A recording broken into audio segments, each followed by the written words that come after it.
Hello, this is Mehul Yadav, and I would be talking about my project, AIML project on 3D geometric reconstruction from images.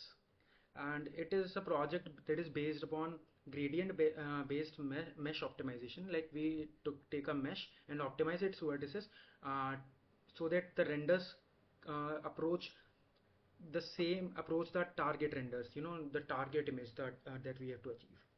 So so the first question that arrives in our head is, what is 3D reconstruction and why does it really matter? So 3D reconstruction, the 3D reconstruction, first we should talk about why does it actually matter, and then why is it a problem in general. So a 3D reconstruction matters because it allows computers to see the 2D world in terms of a 3D data. We humans are by birth naturally good at it.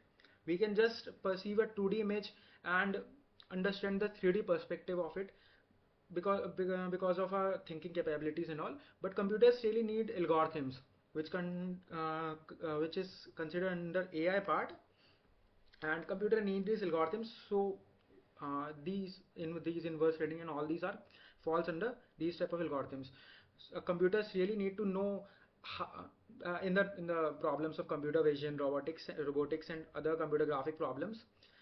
Computers really need to know, like, what the 3D world looks like, and what they are normally getting is 2D images. Yes, they do have depth sensors that enables them to solve this issue, but they are but with the knowledge of 3D world, and optimizing it and solving it quickly in real time might help them even more. Even in the field of medical imaging, it is a really important problem to solve, and has been used quite nicely. So first of all, I wanted to clear something before I start this project, explaining this project. That this project is, there's something I wanted to address. That there, there are already solutions to this project.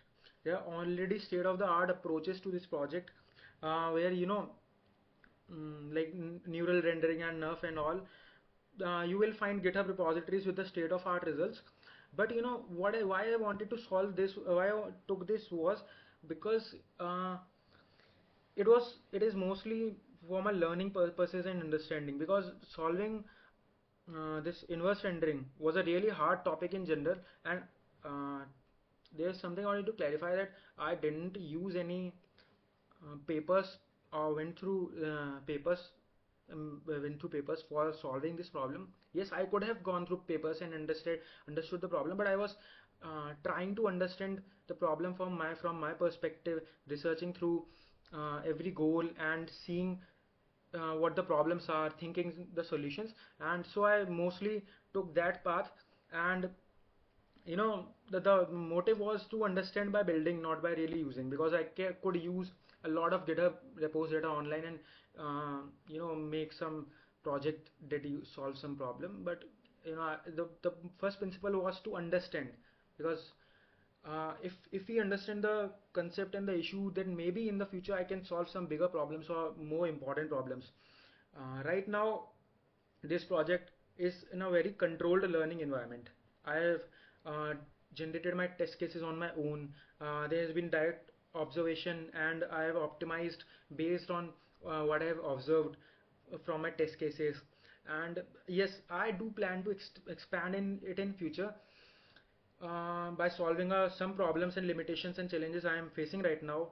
But it was too much to understand and solve in a semester. So yes, it is not state of the art, and I'm not really competing with any state of the art solution and modern solutions.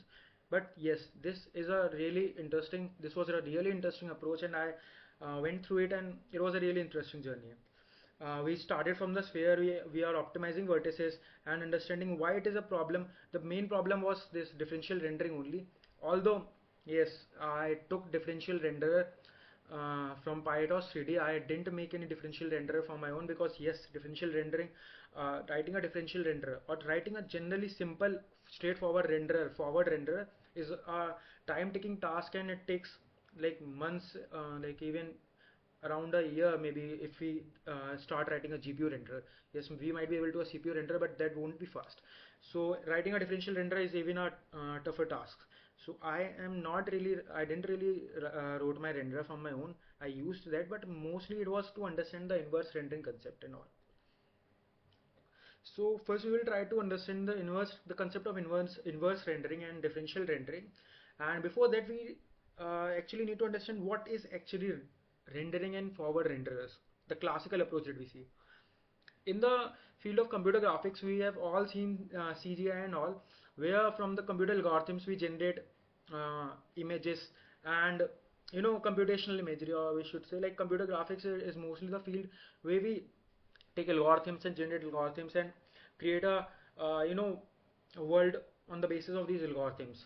And CGI is a very good example. You have seen Cars 3 and all these movies. They are mostly based on graphics and the optimizations. The animations are even generated procedurally too. So normally what we use is classical forward rendering. Forward rendering In forward rendering, what we do is uh, we give all the data. You have the 3D mesh. We can give the computer all the vertices. We give it the vertices. We give it all the light data. Like the way are the light sources and all.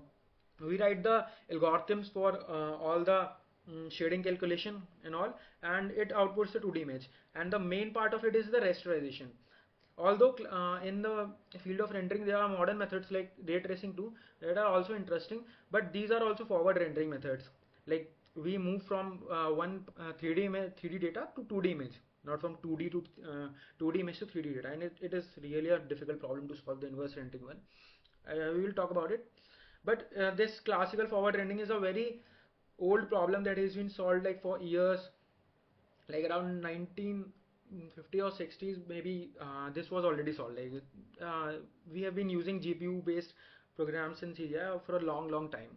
Okay, even the GPUs were made with the focus to solve this rasterization problem and to optimize this rasterization process, because CPUs are not really good at rasterization. But I know I haven't really explained rasterization, but let me explain you a very simple pipeline of forward rendering. In forward rendering, we give the pipeline vertices, and the vertices and the vertex shader. What vertex shader does? It connects all the vertices and all the normal data and other data. Like there are normals with associated with vertices too, and it connects all the normal and vertex data and projects all that data into a 2D world. It has all the 3D data, the vertices, the XYZ coordinates, and it with mathematical functions it converts the 3D object, 3D world into a 2D data, 2D image. It projects it on the screen. Then there is tessellation. It is not really necessary, but tessellation is just subdivision kind of thing. There are geometry shaders. These are also optional geometry shaders. These are to modify geometry and add another geometry. But the main process that comes is rasterization. What rasterization does is it checks against every pixel, like does this pixel fall inside a triangle or geometry. If it does, it is colored, like it is given the color that you are falling in this. And if the if we have told our computer that this triangle should this this face of this object must be green or red, so it colors according to it. I have attached this image. uh, these are like three levels of three different type of rasterization. In one we have allowed it to have rasterization that goes past it, like even if a small portion of uh, you know triangles falls into a pixel, the pixel is colored. And in the third one, we go vice versa. So rasterization is just the process of associating whether the triangle or whether the pixel should be colored or not. Okay, and giving the color, like in the fragment shader we associate it with the color and do all the shading within lightning calculations and all that stuff. And in the last is color blending. These are not really necessary to understand. The most important concept was here to rasterization, was to rasterization. So let's move on to next concept, that is inverse rendering. So we just understood like what is rendering, what is forward rendering.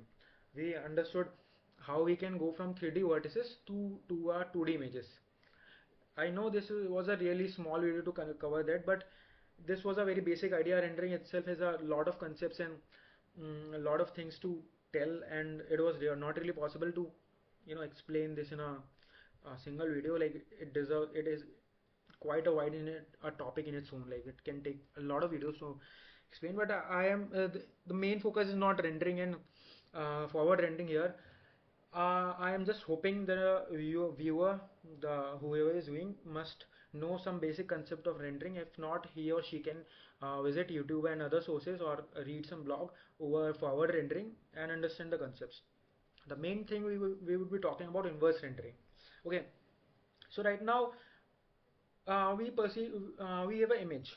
The problem is, let's frame the problem. We have an image, a 2D image. Right now we want the computer to know get the 3D mesh from it. Like how can we get the 3D mesh from a 2D image? We don't have any depth data and all right now in this. We are not considering any depth data using those LiDAR sensors. We are just solving 2D image from we have 2D image and we have 3D mesh. Right now, listen, the why it is problem, because it is really a like there can be multiple shapes, and we need multiple images, and we need to integrate all those images into a one shape. And how can we like how can we get the geometry from a rendered image? Like how can we differentiate that this is not a part of this and this should be a different this is a different geometry and this is far away? And like getting geometry is also a problem in it. And the most important problem, is the non-convex optimization. Non-convex optimization is the biggest problem here. Why? Because this this is not at all the method we are using is in differential rendering. This is not at all differentiable thing. Like at some point there are so many discontinuities, uh, I should rather talk about this in differential rendering concept. But I've posed the problem here. We have 2D image and we have to get all the geometry, material, camera, lights and all the data. Right now in this project we are only focusing in geometry, because getting the materials, camera and light and all that stuff is really complicated, and it wasn't possible for me to get through it. And then this project it is aimed to be developed in future or somewhere. I do have aim to develop in future, maybe add more people. But right now this is a really problem. This is the inverse rendering solution. We have a 2D image and we go from 3D. Right now we are using gradient descent. Okay, but the biggest problem, the requirement, is differential rendering. With like I have seen that there are multiple solutions for the inverse rendering concept right now, like maybe deep learning with nerf and all. But right now what we are using is differential rendering. Okay, we are using differential rendering. And why differential rendering, and why differential rendering is a really problematic thing, we will cover in later slides. Okay, let me give you my example was this is inverse rendering. Like this is my algorithm, though this is not my I haven't developed this algorithm, but this is the algorithm I am using. We start from a mesh, we render, compare with the target. I do have a target image. This is an ellipse. I do have a target image of the ellipse. Right now I haven't attached in this slide, but I will show you in later slides. I have explained in detail all the results. We reach this ellipse. We have a target image and we optimize each of the vertex. We move each of the vertex further and further and move each of the vertex so that it reaches a target ellipse. You understanding this? This is we with the help of gradient descent, and in the gradient descent we use compute losses. And to descent in a gradient, for knowing actually gradients, we need differential rendering. And differential rendering itself is a really was a really difficult problem to solve in early times, but right now it's solved, and it is a still a really complicated problem to understand. The math behind it is good and nice, I should say, but I haven't really wrote differential renders, so I cannot really make much comments on it. let's try to understand differential rendering. First of all, differential rendering was itself a really problematic thing, because rendering in general is not differentiable. The function of converting 3D images to 2D to 3D vertices to 2D images is not differentiable. It is There are some, uh, the rasterization, the process of rasterization is binary. We have a threshold, and above the threshold we assign the pixel as, that this would be colored. So because of this, there are so many discontinuities, like the pixel can be colored here, and at the next point it is just not colored, and this creates a discontinuity, and we only see the change or the differentiation to be positive, or some value or negative at the edges only. Understand? And that too is very high. It is like heavily discontinuous. Okay, each pixel, you can already see our world and images. These images are heavily discontinuous. We have sharp edges in our images and all that. So the problem, I told you, we cannot really get gradients. It was the problem in forward rendering. So what differential rendering does, you know it uses soft rasterization, the concept of soft rasterization. I do have an image in the next slide, but let me give you a very simple explanation right now. Instead of telling that yes, this will pixel will be colored and not, we quantify it. Like, if this pixel, if the triangle covers it with a little portion, we give it a value based on its quantification. We quantify it based on how much it is covered. Like the yes, not, we do not use binary yes or no. We use quantifiable values that are between 0 or 1, like is it colored or not colored. Instead of doing that, we write, okay, it is 0.5 covered, so it's 0.5 colored, kind of this.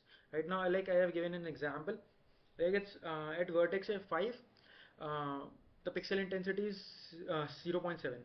We move to 5.1, the pixel intensity moves to 0.72. Like, the triangle might be covering it, but instead of making sharp edges, we induce some gradients. This can be, in the normal real images, this can be in a very simple way. In a very, very simple way, this can be achieved using Gaussian filters. And but it is not really, still not good to optimize that good to, optimize with gradient descent. Okay, we will talk about it later. But the key insight was that it is a heavily discrete operation. We replace it with smooth approximations, and we allow the gradient to exist, and that's how we backpropagate. I have given an example here. As you can see, in the standard rasterization, you see those jagged edges. We use anti-aliasing and all to fix those jagged edges in later. But in differential rendering, what do we do? For each pixel, like, you are seeing that blob, each blob, because the colored blob on all these D1, D2, D3, and Dn.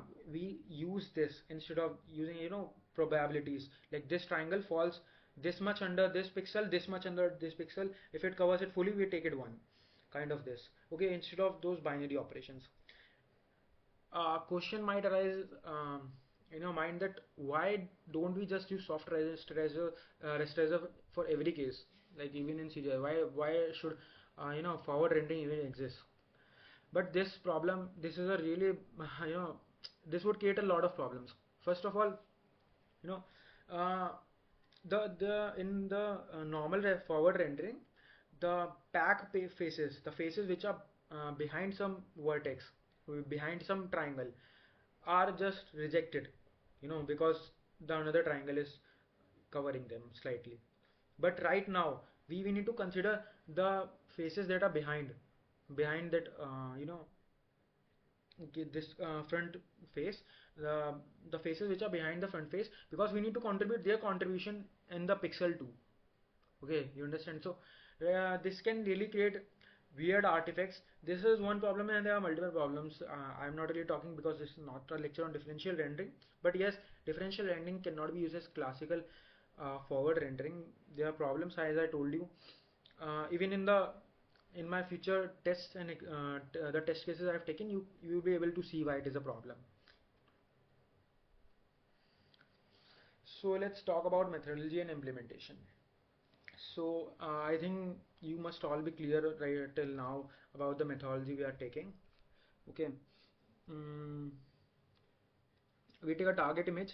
A thing I would tell you that this we are using currently sphere, because right now I have only three optimization problems written here, three test cases, and I have not really tested it on real world data because that would require a lot of manipulation, as I told you before. And for every different kind of shape, we need to start with a different like geometry. I will tell you why should we start with a different geometry. Right now we are just starting with sphere because all the geometries we are achieving in test cases are close to sphere. Understand? And the optimization would be easier and the jaggedness would be lesser. Because consider this, uh, let's if we start making a house, like a weirdly heavily sharp house with sphere, it would require a lot of movement of vertices, and this movement of vertices can cause a heavy jaggedness in the structure or in the shape. A better structure would be to use a kind of cone and or a structure with a rectangle or with a cuboid in bottom and a cone in top, or something related structure that is close to a target image, and the vertex can be optimized and reach there. Because there you will if you run my project with heavy subdivision like around 5 or 6, you will see the problem, because right now I was unable to solve this problem fully at higher subdivision levels. Even in my project, like at 5 subdivision, this is already I am telling my challenge, right, a limitation right now. At higher subdivisions, this my current project doesn't really work well, because I have thought of solutions, but they would take time to implement, uh, which would involve subdivision. You might not understand right now that we will talk in the end about that. But right now we are just initializing it as in sphere, and there's a reason for that. We are initializing it with sphere, and there's a reason for that, because it is close to the geometry we are trying to achieve. Okay. Then we optimize with gradient descent, and we get the final mesh. Okay, the optimization loop is simple. We render the current mesh. We already have a target image. We take the current mesh, we render it, we compare it. We compare pixel by pixel each image, and then we back propagate the gradients to vertices, move the vertices, and repeat until convergence. Right now in this project, I have used two type of renderers: classical renderer and differential renderer. I shall explain in a while showing you demo, like why have you I used two type of renders. The classical renderer is that forward renderer only, and the differential renderer is the one with differential rendering, and it is used for soft rendering. We are generating soft rendered target images for it. Okay. This I think the all this would be more clear when I show you test and demo, but right now we are talking about theory. I shall show you in later parts test and demo, and we'll talk everything in more detail. Okay. Right now, losses, we should understand losses, because there are multiple type of losses I have incorporated here. Okay, right now there are two major type of losses. The one is silhouette loss, and the other is regularization loss. Okay, so what is silhouette loss? For the silhouette loss is just the geometry loss. We compare pixel by pixel the silhouette of each of the target image and the render of a mesh, and it is the primary loss that drives the mesh to update its vertices and match the target shape. There are two type of implementation in this. One is the classical mean squared error that we use, which is normally good for soft or blurred silhouettes, uh, like with the rasterization, soft rendering one. And the other is binary cross entropy, which is it treats like a classification problem, and each pixel is like, as we talked before, the forward rendering one, and it is really good for forward rendered images, like the forward rendered images we have in a classical world. Okay. The other type of loss are really important, regularization loss. I have tried. to, I in this project I tried to make the uh, surface a little smooth, because we all know that because of if we try to get 2 out of geometry and with higher subdivisions, there can be problems, and these problems include that the vertices invert, the vertices, like the normal face, the faces invert of opposite each other. I think this would be more again easily seen in the later demo, but let me explain regularization loss in a very simple way. This there if we try to optimize mesh, it can really become jagged, or it can self intersect too. you know it can the edges can become really long or really short, because we are just optimizing them. It doesn't really know, the vertices don't really know how far we have to go, and if they move on, if they go, if like a vertex that has to form one corner of a rectangle, and it starts forming a point of a sphere. You understand? Like it starts associating it with another geometry. This can pose a really bad problem, because the it would kill a really jagged part in a mesh. Like it changed geometry, and it would look really bad.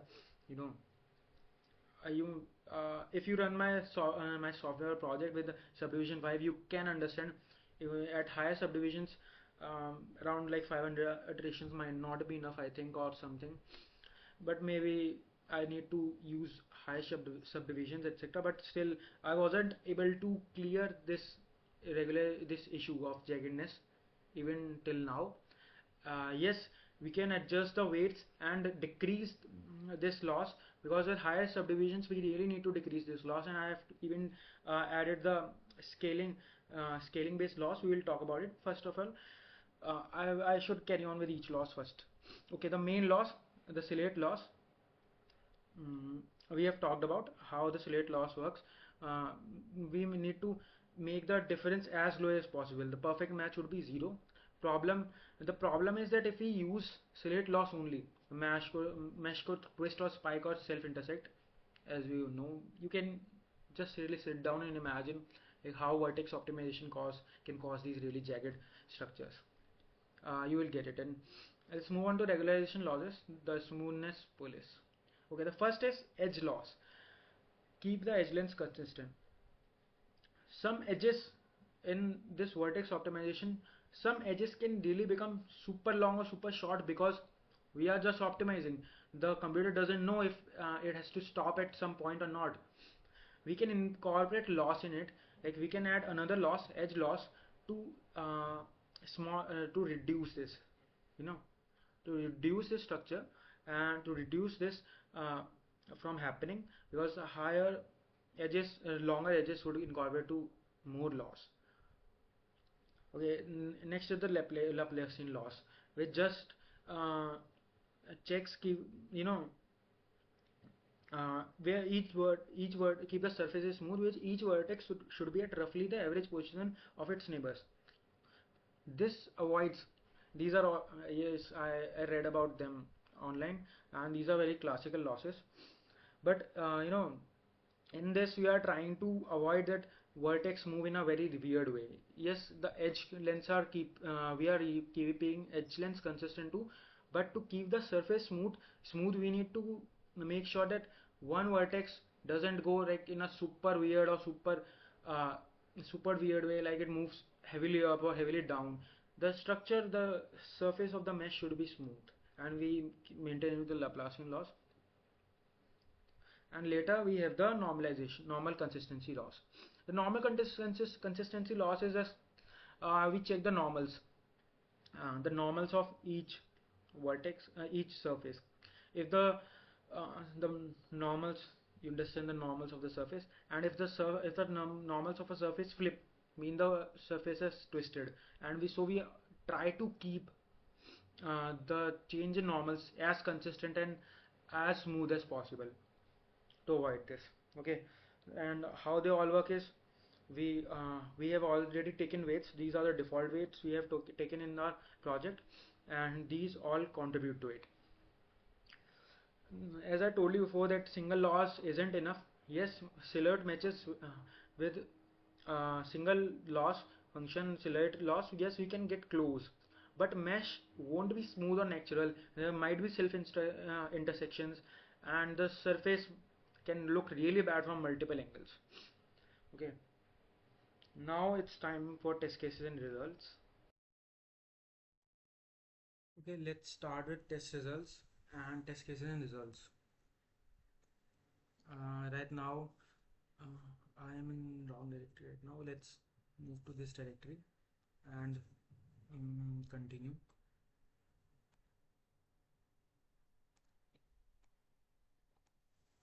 This is our main directory, and this is a root directory.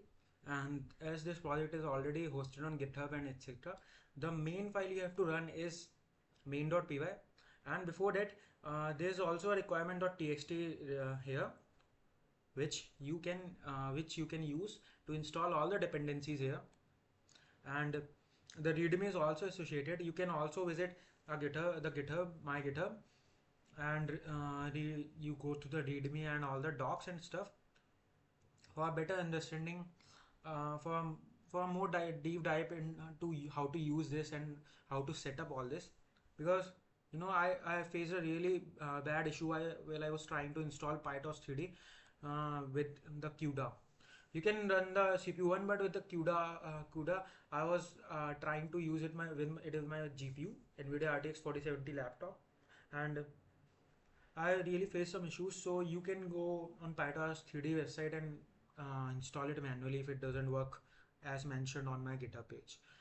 The main script to run is main.py, and there's this pytest.ini file too, where you can test all the structure, everything that is your environment fully ready, and does the current build of this, the current structure of the repo or the project is correct or not, or are there some flaws, etc.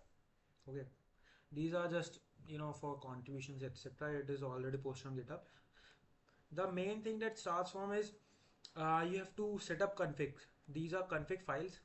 You can see these are actually config files, and these config files are to set up this.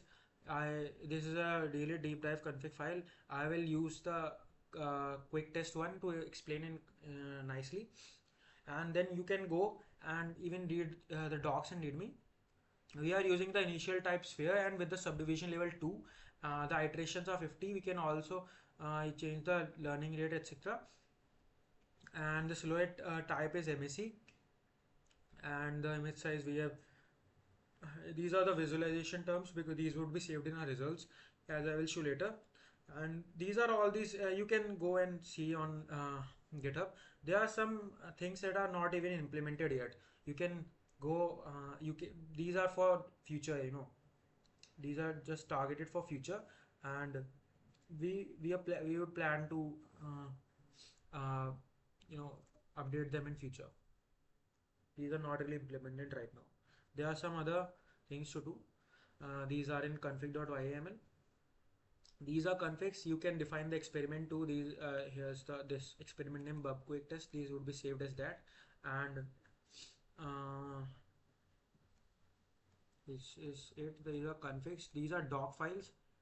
You can read them, and the examples is not important. The results would be saved under results tab or results folder. Inside data, there is also one YML about generating targets. These are generation._config is for generating targets, and generating targets. You have to run this file, generate targets py, and this will use this config file to generate target data, because this is a deeply controlled environment, and the test cases here have all the data of camera, that this is the image is taken from this elevation and this distance, and all that data is already available in our test cases. Like I have 3 test cases. There are 2 types of target, the hard target and the soft target. As you can see, I will talk about them, like why are they are so different. And there's a camera config too. Like each camera, the location, the you know, the FOV, the translation, and all this thing. These are just the elevation. You just have to put elevation in this. Where is it? This generation underscore config. You have to put in the elevation range, and all the mathematics would handle all those translation XYZ translation, etc. There is also other metadata and initial ground truth and ground truth initial object and ground truth object files too. This is a test case. Okay, you have to run this file to generate that. Also, a thing I wanted to tell before is these. You can see these 16 images. These for target hard and target soft. As I told you before that I have used two type of renderers, and these renderers, the soft renderer, in soft renderer you could see those edges, the structure of the shape, all those faces and edges. Why you could see that? You could see that because of the differential renderer. You understand? Because why? Because in differential rendering, on these edges the pixels are half covered by these triangles. Like currently the subdivision is 2, so you can see the structure. Okay, let me just rather open this on some, rather where is it, on this. Let me open it on some 3D viewer so you can understand it well. Where is the data? Here are the test cases. Like this is our initial ground truth. This is our initial ground truth. You can see, and as you can see, this is the initial ground truth. You can see the subdivision. It is not really smooth, and the ground truth is this. We have to achieve. This is not used, but I have used it for reference to show you that this is the mesh we have created. These all test cases are generated by myself, like through script. Okay, as we saw in VS Code, this is the script. This where was it? Generate targets, and it is taking renders or in a lame language, multiple photos from multiple angles of this and rendering it to create this artificial data. And I would be testing my algorithm on this artificial data. Okay, you can see this is what we have to achieve, but we won't use this OBJ file. We would use these renders, these rendered images. Now these you can see in the structure that you can see all those edges, etc. Now these edges in triangles, these pixels would be half covered by these edges of triangle. That's why in the soft rendering we are getting all these shape, a bit of gray edges kind of stuff. This is because of soft rendering. In hard rendering, what I have done, because right now we are just using geometry, I don't know, this was not really obvious for me when I first understood shading. But understand this, why is it just black and white? This is black and white because there is no lightning in this scene. Right now I have rendered this ellipse with zero lightning. Why you can see here? Because in this viewer there's already one lightning and you cannot see it in here, but this is already shaded, like you can see the shadows etc on this, and that's why you are able to see the geometry. But here it is not shaded, there's no light, and that's why it just appear one. It is white where we can see the geometry, and it is black. This is because we are only trying to recover geometry from our image. We are not really trying to get back our lighting conditions or material etc from our image. We are not really targeting that right now. This is 3D geometry construction, you understand? And this is just using a gradient descent method. This is a target hard and target soft, and for each I have, like, there are multiple test cases. There are 3 test cases. Test case A is ellipsoid, test case B is some sphere with a little bump, and test case C is kind of a square, like smooth square, rounded off square, rather I should say cube.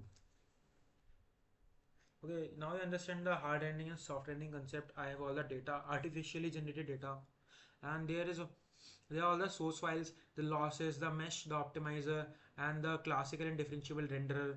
The render.py indicates both these renderers. Okay, there are some utility files too, and you can see all this. But right now what we should do is rather go and see the results and interpret them, because that is more important. Look, right now I've already generated 3 results, and these are generated from config underscore quick underscore test YAML, and right now this only uses 50 iterations. 50 iterations of gradient descent. This is not really using too much iterations. Config underscore YML uses 500 iterations. It takes a little bit more time on my NVIDIA GPU too, but still, like in this norm also, in visualization I am logging every 25 percentage. Like if it completes 25%, there is a log, so it takes time on that too. And if I log too much, it will take more time.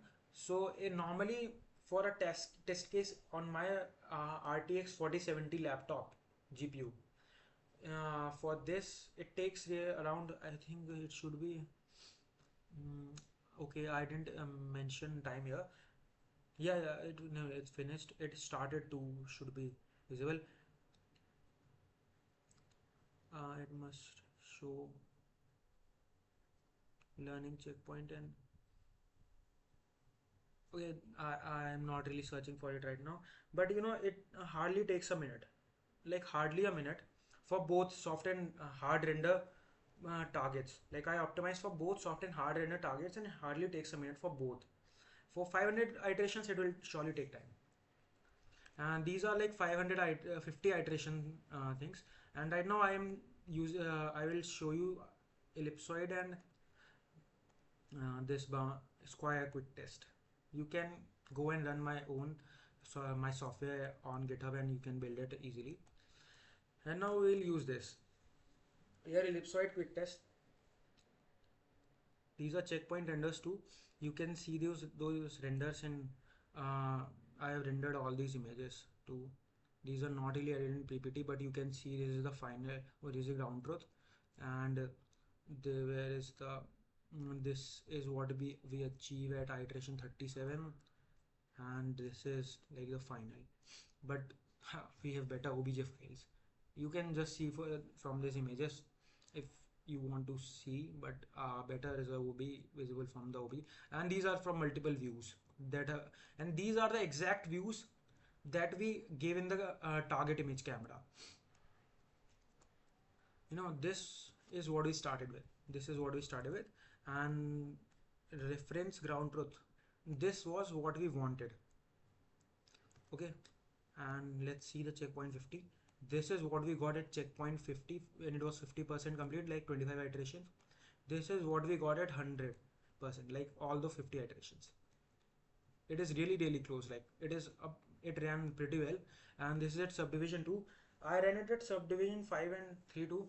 There was some jaggedness because I didn't really use updated the weights. I should try with another weights too, maybe it will work fine, but I'm not really sure of that. I will do update in future if I work on that. There are some evaluation report, there are some multiple type of error even with the vertices. These are not this is not really a good standard way to check for errors. This is vertices without 10 mm etc. These are errors. These are not really that good to check.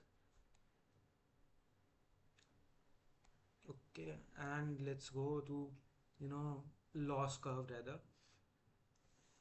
This is the total loss over time and loss of individual components. Here you can see this is the total loss over time, and this fall like there, and the individual loss component we can also see, and each this normal loss. Where is the silhouette loss? This is the silhouette loss. The normal loss didn't really move too much, and because of some bad scaling in this is not really a good graph. Then silhouette loss, you can see how the silhouette loss moves. The regularization terms, you can see they were really high in between, and if there was no regularization, you could easily see that how much jaggedness and issues would have been in my geometry, because these regularization terms had really reached a peak here, and then they fell down. You understand, because it induced heavy losses on it. Okay, this was the report, And let's even view the video if it runs. I should, these are just 10 frames only. This would be good if I run it in 0.25.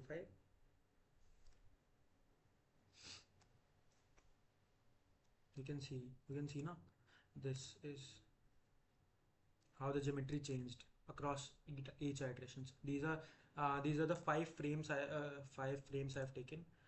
You can even change this. There are only 5 iterations with like 5 visualization captures I have taken right now because they take really time to save. You can change here, like save every checkpoint at you can even change from percentage to iteration, and for every ad you can save the video true and false. There are like multiple options. You can even turn off the verbose to reduce all this extra text you are getting here. Okay. This was for our soft targets, the soft targets I saw, and these are for the hard targets. Okay, and you can see, let's visit them too. This is what we started, and this is what we got. There isn't really much change. You might see changes. This was what we wanted. You might see bigger changes at higher subdivision, and you might really see higher jaggedness too if the regularization losses are not really consistent or good. Let's go with the square test. Again, we could go with the soft edges. And I have too many, right now I save, actually when I ran this, I saved it at every second frame, like every 2%, and that is why there are so many renders. But let's go through the video rather. Let's first see what this was a sphere and what we wanted. This was what we wanted. This is because you might say this is not a square, man. Yes, this is not a square, but we started with a spherical geometry, and it would be really hard to reach even this. This is a really hard to reach because you can see this is a really smooth and flat surface, and there are some critical edges, and to reach extreme edges would be a really hard to start with a sphere. So to reach a blockish type shape, one should start with a cuboid or cube. It would be better. This is what we wanted and what we got. This is what we got. It looks pretty nice. Like it reached pretty close to it. Yeah, you can see some little jaggedness, but this is because of lightning. The lightning is shaded this way, and you can see a little jaggedness, but this much works. This is not really too much different from what we want. Let's see the optimization video in slow motion.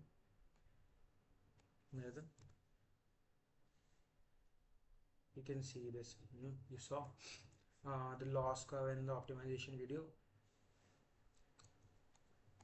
and the loss curve is here too. Detailed PNG. You can see. You can read them, and you can even see all those evaluation report, etc. There are multiple types of error I have written, but they weren't even necessary. Some are really not good to compare with, but still I have put in them. There was even the bump wasn't that visible. Let me show this too. The hard one is also kind of same. Let me show what we wanted. We started with the sphere again. You can see this is a little blob. It like spread in between. These are artificially generated ones, and we started with this. We got this. Again, a pretty good result. Really good result. I'm happy with these results. You can see all those terms too. It works okay. I was really happy to see consistent results in this. But right now I haven't used multiple test cases. These are only 3 tests artificially, and in a very controlled environment I have used these test cases. But still they are really good. I saw really good and consistent results. Maybe in future I can work on higher subdivisions and changing the weights, and maybe introduce adaptive weight changes to work on this. Let's talk of limitations and challenges I faced. As I told you, the challenges was to set up PyTorch, whatever PyTorch 3D with CUDA, and the current limitation is that we still get little jaggedness at higher level detail. Okay, we get a lot. If you go around 5 and do not update like weights accordingly, you might get a lot of jaggedness still, because the regulation terms might not fit them. The regulation terms, if you might update regulation terms, you can get more consistent results in with final detail too. But even I haven't really tested with real world data. I will test it with real world data too, but it would require some manipulations in the data. Let me show you one thing too. Like in the hard, in the soft one, you know, these edges are really helpful. You can see gray these gray areas are really helpful to optimize, because when you have the same subdivision for target images and that the comparison one, the pixel there's a there's a differentiation between pixels. Like in the hard one there's all white, but in this there you can see the gray one has edges, so it is a little easier to optimize with these soft rendered images. So uh, even with the soft rendered images it is really good, so we can even manually or with computation, with some computational algorithms, we can turn our real world images to uh, close to this soft rasterized images. Close, I shouldn't say perfect, close, and we can work on that. But I haven't really tested, and I would not compete with any modern solution with including nerf or deep learning algorithms. I haven't checked them, like how they perform under conditions. And even with the gradient descent, this is not state of the art right now. This is a good one, and it works good under control environments, but I cannot really say how it would work in random environments. There's something I wanted to add in future, that right now it cannot merge or split the triangles. Like you saw in the square, if we want to reach a square, how many faces do we need? We only need 8 faces. But if we start with a sphere, there's so many faces we have. So uh, I was planning to add adaptive tessellation and stuff, like it the multiple faces can merge or split based on the details of the image or the geometry. Technical details I have told you. This is already available on GitHub, and you can visit and read that readme you can read the readme file and installation, set it up and get it running. I am emphasizing again, you should go and check for PyTorch 3D if you are using with PyTorch 3D CUDA. It is really difficult to set it up, and you might face some issues. So please check PyTorch 3D is running correctly or not before running my project. And talking about future work, there are multiple things I have to do. I have to make it consistent with real world data. I haven't really tested it with it, and introduce that adaptive subdivision while optimizing. And in later future, this is not really a short term goal, in later future I want to extend it to even mesh, further about mesh and geometry, to materials and lighting and camera, etc. Because this is a really control environment examples. These are the really control environment examples, and I will work on them in later future video. I'm just uh, running the example, so it is just clear that it runs, and all the things that appear. So I'm just running it. As you can see on my screen, I'm running main.py with config. I'm using the quick test one, which is in configs /config underscore quick underscore test dot yaml.